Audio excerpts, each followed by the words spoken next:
pick it up. If I can find a garbage can or recycling bin, I will take it there. If I can't, I will carry it with me until I can dispose of it at my house. I know it's disgusting to carry it around, but it's worth it. Very. Our future generation relies on what we do to take care of our planet in the present. Furthermore, I believe we all have a social responsibility to do what we can to keep it as clean as possible. It is negative to our health as well as how it looks, appealing to beauty, right? To have a dirty city. It is a crying shame, but the city I'm living in is not clean and tidy as it should be.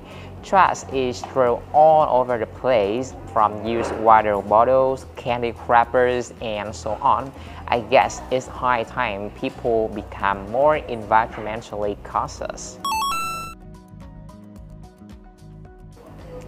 Always.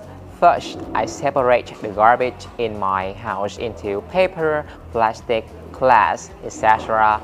Then take it to the recycling bin, which is available in my condominium complex.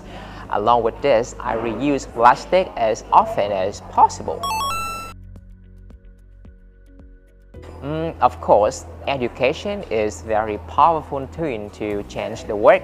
We have to educate them on even the simple steps they can take to create a more sustainable future, as well as let them know the risk we face. Moreover, we have to show them the significance of it all.